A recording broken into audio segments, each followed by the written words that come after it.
po sa inyong lahat, mga kaibigan. Tunay po na ang Diyos lamang ang siyang mapapurihan. Ang Diyos po ay nagpapagaling ng isahan, maramihan.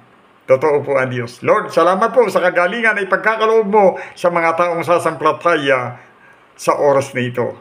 Pagpalain mo, O Diyos, ang mga taong tunay na naniniwala sa iyong salita. In Jesus' name, Amen. Hallelujah. Purihin ang Panginoon. Ito po ang inyong kaibigan, kapatid, si Pastor Tidring Bilio Torres ng Bulacan Christian Ministry na isang maraming basahan na patuloy na binibigyan ng kapahayagan ng Diyos na kayo mahamon sa kanyang buhay. In Jesus' name, Amen. Ang pagpapagaling sa maraming tao. Sa Marcos 1, makikita po ninyo ito. Mula po sa 1:29 ng Marcos. Mula sa sinagoga, sila'y nagpatuloy sa bahay ni Simon Pedro kasama sina Santiago, Juan at Juan. Naratay noon ang biyanan ni Simon Pedro dahil sa matinding lagnat at ito'y agad nilang sinabi kay Jesus. Nilapitan ni Jesus ang babae, hinawakan sa kamay at ibinangon.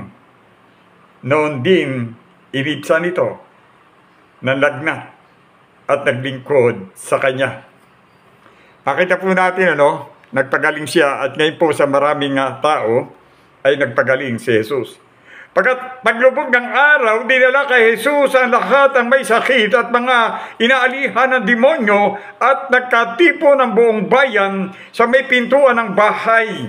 Pinagaling niya ang maraming may sakit, anupat ang kanilang karamdaman at nagpalaya siya ng mga demonyo. Hindi niya hinayang magsalita ang mga ito sapagkat alam niya kung sino siya. Hindi po hinayaan ni Jesus Christ ng ating Panginoong Diyos na makapagsalita ang mga inaalihan ng demonyo dahil alam ng Diyos na siya noon ngayon at magpakailan pa man. Nagpapagaling ang Panginoon sa maraming tao at nagpapagaling siya ng suluhan. Kung ikaw isasampalataya ng buong puso, ng buong isip, ng buong lakas, tatanggapin mo si Jesus Christ na Diyos mong tagapagligtas, buong sambahayan ay maliligtas at mananahan ka sa sangkalangitan pagdating ng oras na tawagin ang iyong pangalan sa aklat ng buhay. Totoo ang Diyos, totoo ang kanyang pangako, hindi kanya iiwan pa, babayaan. Tunay po ang Diyos ay Diyos ang himala, Diyos ng pagkapala. Sa ngalan ni Jesus na aming Panginoong laging sinasabi sa maraming tao na siya noon ngayon at magpakailan pa man, ang pananampalataya dumarating sa pakikinig at pakikinig ng salita ng Diyos.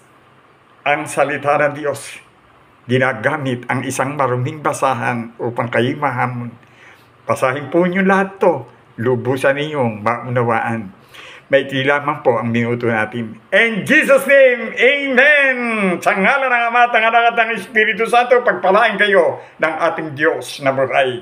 God bless po. Lumakas kayong kasama ang Diyos. Hallelujah! Hallelujah!